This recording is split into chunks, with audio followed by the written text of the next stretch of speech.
Pois bem, o Alexandre de Moraes, ele aprendeu uma valiosa lição em Nova York, que é a lição de que com fascista não se brinca. Você não pode dar 1 centímetro de trela ou de margem para o fascista, que o fascista vai tentar usar isso contra você. Então, o Alexandre voltou e já tomou uma decisão bombástica, já podemos comemorar. Pois bem, o Alan dos Santos, ele está foragido nos Estados Unidos, mas ele conta com a conivência de um órgão chamado Interpol, que é um órgão que foi aparelhado pelo Donald Trump. Hoje, o presidente da Interpol, quem manda na Interpol, é um ex-ministro dos Emirados Árabes Unidos, que é uma ditadura cujo ditador é amigo do Bolsonaro, também é amigo lá, o ditador do Catar também, todos amigos do Bolsonaro e do Trump. Tá, o vice-presidente da Interpol é um bolsominion, delegado da Polícia Federal, indicado pelo Bolsonaro. Quer dizer, a Interpol não vai colocar o Alan dos Santos na lista de difusão vermelha tão cedo. Então o Alexandre de Moraes falou, quer saber, vamos acabar logo com essa palhaçada. Ele cancelou o passaporte do Alan dos Santos. Então, a partir de agora, o Alan dos Santos é um cara, como se diz aqui no México, sem papeles. Sem papeles quer dizer sem documento. É um cara sem documento nos Estados Unidos. Ele vai usar o passaporte dele em qualquer lugar oficial, não será mais aceito. Por que não será mais aceito, Thiago? Porque passaporte cancelado, você está pensando, pô, mas ele tem o documento físico, ele apresenta em algum lugar, está escrito, ó, o passaporte dele tem vigência até 2031, porque ele tirou no ano passado, né? E aí, como é que vamos saber que está cancelado? Pois bem, o Alexandre de Moraes também mandou já avisar a Embaixada Brasileira em Washington. A Embaixada Brasileira em Washington é obrigada a avisar o governo dos Estados Unidos, então vai ter, se qualquer policial parar lá na rua e ver o nome Alan dos Santos, vai estar lá numa lista, opa, peraí, isso aqui está com passaporte vencido, isso aqui está ilegal no país. Mais do que isso, ele também enviou para órgãos internacionais, ou seja, agora não depende de Interpol.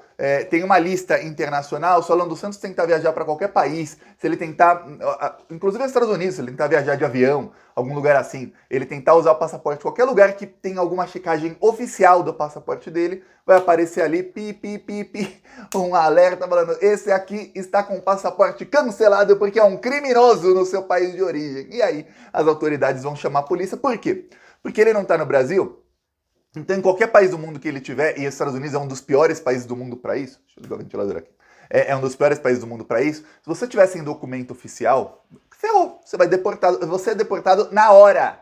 País nenhum quer ter um problema de, opa, peraí, tem um cara aqui sem passaporte, sem nada, não, vamos deixá-lo aqui, não. Deportam na hora para o país de origem. E como ele não tem passaporte, eu vou te dar um exemplo aqui sobre pessoas sendo deportadas que aconteceu comigo, com a minha esposa. Minha esposa foi deportada ilegalmente do Brasil no ano passado. A gente estava com certidão de casamento, ela não precisa de visto porque ela é polonesa, tudo mais. Mesmo assim, os bolsominions da Polícia Federal a deportaram. Ela tinha a opção de... o que deram a opção para ela é o seguinte, compre um voo para qualquer outro lugar, você só não pode ficar no Brasil. Era isso. Quer ir para Argentina, vá. Quer ir para Portugal, vá. Quer ir para o México, a gente foi para o México. Qualquer lugar, vá. Porém, se ela fosse deportada porque não tivesse passaporte, aí não. Aí, obrigatoriamente, ela teria que voltar para o país Polônia, que é o país dela. No caso do Alan dos Santos, obrigatoriamente, ele sendo deportado, sendo nos Estados Unidos, ou se ele conseguir sair de lá, se ele quiser sair de lá por algum motivo, antes de que isso, deve demorar alguns dias, antes de que isso comece a valer, qualquer lugar onde descobrirem que ele está, ele é imediatamente preso e deportado para o Brasil. Então, ferrou para o senhor Alan dos Santos. Tic-tac, tic-tac.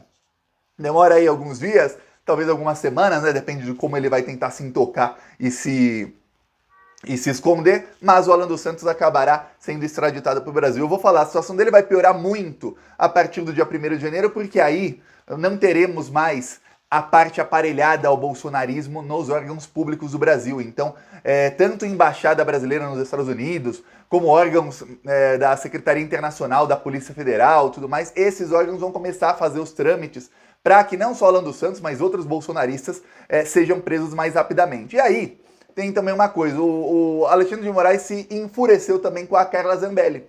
Por quê? Porque quando estavam nos Estados Unidos, os ministros da STF, vamos lembrar, eles foram lá para um evento da LIDE, que é uma empresa do Dória, eles foram lá com um avião de ida e volta, voo de primeira classe, ida e volta pagos, hotel 5 estrelas pagos pelo Dória, aí a mídia não vê problema nenhum, né? O Lula não pode ir com o amigo, mas o governador de São Paulo foi junto, vários políticos foram lá, com tudo pago pelo empresário bilionário. Tá, eles foram lá E eles foram atacados pelos bolsonaristas. Eles perceberam, já lá, e depois a investigação confirmou, que aqueles ataques foram organizados pelo Alan dos Santos e pela Carla Zambelli.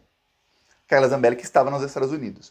O Eduardo Bolsonaro estava nos Estados Unidos, mas ele se distanciou. Você vê como a família Bolsonaro, nisso, eles são espertos. Eles jogam na fogueira os outros. O Eduardo Bolsonaro também estava nos Estados Unidos. Só que quem organizou os ataques foram o Alan e a Carla. O Eduardo Bolsonaro foi o mais longe possível. Quando ele viu que os ministros do STF estavam sendo atacados, o que fez o Eduardo Bolsonaro? Ele veio para o México, aí ele tirou foto com os fascistas do México e saiu, nem sei mais onde ele tá, saiu rapidamente. Para quê? Para não me liguem esses ataques. Quer dizer, prenda a Carla, prenda o Alan, prenda outro, mas não me liguem esses ataques. Obviamente, tudo com a conivência do Eduardo Bolsonaro, não pense que não.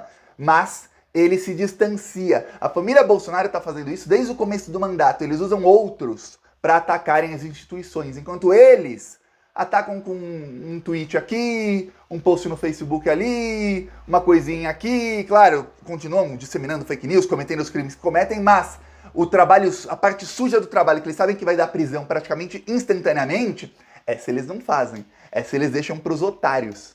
Quem vai lá invadir estrada, bloquear a estrada? São os otários. Quem tá cagando em banheiro químico unissex, pegando chuva, alagou lá, ficou cheio de água de cocô, pegando doença? Os otários. O Bolsonaro nem abre o bico, ele fala, porque eu estou com medo da justiça. Peraí, você não vai dar golpe? Nem pros otários bolsominions faz sentido. Você não vai dar golpe? Se você vai dar golpe, não importa o que você vai falar agora, dane-se a justiça. Vai lá e fala pro pessoal, vamos lá. Não falou, porque você tá com medo da justiça. Que os otários podem ser presos, você não. É assim a família Bolsonaro. Pois bem, a Carla Zambelli foi uma das organizadoras dos ataques que ocorreram contra os ministros do Supremo Tribunal Federal. E eles sabem. A Carla Zambelli voltou ao Brasil, a Carla Zambelli está apavorada. Ela voltou ao Brasil, está apavorada, ela tem que voltar ao Brasil porque no comecinho de dezembro ela tem que assinar um documento, senão ela não pode tomar posse como deputada. E depois, eu tenho certeza, ela vai voltar, assinar o documento e sair. Depois eu tenho certeza, ela vai ter que voltar no comecinho de janeiro para aí então ser diplomada e aí poder tomar posse depois. Senão ela não pode. Então a Carla Zambelli teve que voltar para o Brasil. E o Alexandre de Moraes, eu vou falar, eu não acho que ele vai prender a Carla agora. Mas a partir do dia 1º de janeiro, a Carla que se cuide, que ela vai ser a primeira. A primeira na listinha é a Carla Zambelli. Que a Carla Zambelli, ela passou de todos os limites possíveis e imagináveis. Ela não apenas disseminou fake news, ela não apenas organizou no gabinete dela um pequeno um puxadinho do gabinete do ódio, ela não apenas foi a deputada mais lixo de todas, não. Ela chegou no dia da véspera da eleição, armada, atirou no meio da rua. Aliás, muito obrigado, Carla Zambelli, porque ali deu os votos decisivos para o Lula ganhar, né? Se a vitória do Lula fosse por 10 pontos, eu não falaria isso. Mas olha, foi por 1,8, menos de 2 pontos. A Carla Zambelli fez aquela... No finalzinho, quando tava ali, a Carla Zambelli deu aquela ajuda para enterrar o Bolsonaro. Pois bem, peço aí sua inscrição no canal e vamos para cima dessa corda. Falou!